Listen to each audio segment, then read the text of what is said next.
इस मैप पर ग्रीनलैंड और अफ्रीका लगभग सेम साइज के दिखते हैं। हो सकता है अफ्रीका थोड़ा सा बड़ा लगे, लेकिन ओवरऑल दोनों एक ही रेंज में लगते हैं, राइट? पर यहीं पर एक प्रॉब्लम है। अफ्रीका थोड़ा नहीं, 14 गुना ज्यादा बड़ा है ग्रीनलैंड से। और ये मैप थोड़ा सा गलत नहीं है, ये रियलिटी को बिल्कुल चेंज देते हैं। सच ये है, हम में से ज्यादातर लोग इसी मैप से पढ़े हुए हैं। मेरे स्कूल के क्लासरूम में जो मैप लगा था, शायद तुम्हारे क्लासरूम भी वही लगा हो। प्रॉब्लम ये है कि ऐसे मैप्स दुनिया को जैसे हैं वैसे नहीं दिखाते, ये एक दूसरी वर्जन की रियलिटी दिखाते हैं। और अब मैं तुम्हें दिखाता हूँ कैसे। सबसे पहले जो मैप हम जानते हैं वहीं से शुरू करते हैं। ये है मर्केटर मैप, दुनिया का सबसे कमांड वर्ल्ड मैप। इस मैप को देखकर कुछ चीजें अजीब लग सकती हैं, लेकिन शायद तुमने कभी नोटिस ही नहीं किया, क्योंकि सच ये है, अब हमारे लिए वर्ल्ड मैप ऐसे ही देखना नॉर्मल हो चुका है। इस मैप पर ग्रीनलैंड बहुत ज्यादा बड़ा लगता है, सेम रशिया, अलास्का और कनाडा भी। और अफ्रीका अफ्रीका बिल्कुल नॉर्मल साइज का लगता है, न ज्यादा बड़ा न ज्यादा छोटा।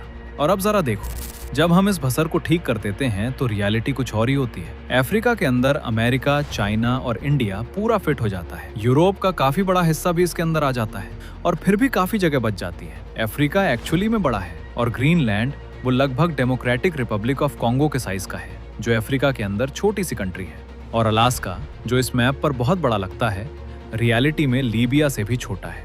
जब यही मैप्स तुम 1000 बार क्लासरूम में, मूवीज में और दीवारों पे देखते हो, तो ये सिर्फ एक इमेज नहीं होती, ये धीरे धीरे बिना बताए तुम्हारे सोचने की थिंकिंग को चेंज कर देती है कि अर्थ एक्चुअली दिखती कैसी है। अब सवाल आता है क्यों? अगर ये मैप इतना गलत है तो फिर ये हर जगह क्यों है?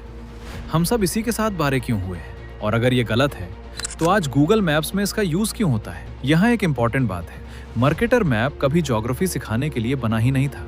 इसे 1569 में बनाया गया था एक फ्लैमिश कार्टोग्राफर जेरदस मर्केटर ने, और इसका सिर्फ एक पर्पस था, ओशन नेविगेशन। मर्केटर मैप ये काम परफेक्टली करता है। इस मैप पर तुम जो भी सीधी लाइन ड्रॉ करते हो वो बिल्कुल सीधी होती है। नेविगेशन के लिए ये काफी पावरफुल चीज है, लेकिन इसको काम करने के लिए एक नकली इल्यूजन बनाना पड़ता है। जैसे जैसे तुम इक्वेटर से दूर जाते हो, कंट्री अस्ट्रेज होने लगती है, इसलिए पोल्स पर मैप बड़े दिखाई देते हैं, जबकि रियलिटी में वो काफी छोटे होते हैं। और ये सब मर्केटर को पता था। उसका मकसद कभी ये नहीं था कि ये मैप क्लासरूम या लिविंग रूम के दीवार पे लगे।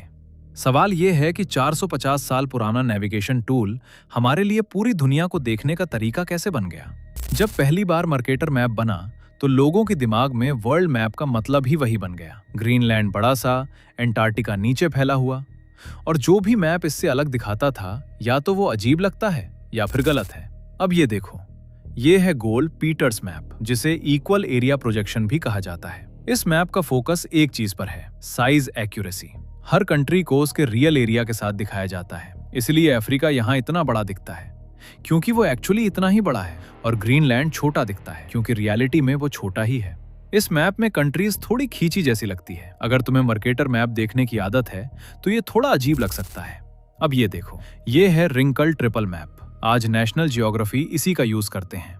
तो फिर सवाल ये बनता है, तुम्हारी दीवार पर कौन सी मैप होनी चाहिए?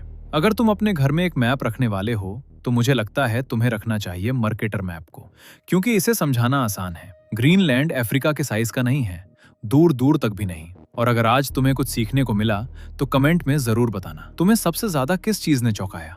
क्या तुम्हें ये पहले पता था? मुझे सच में जानना है।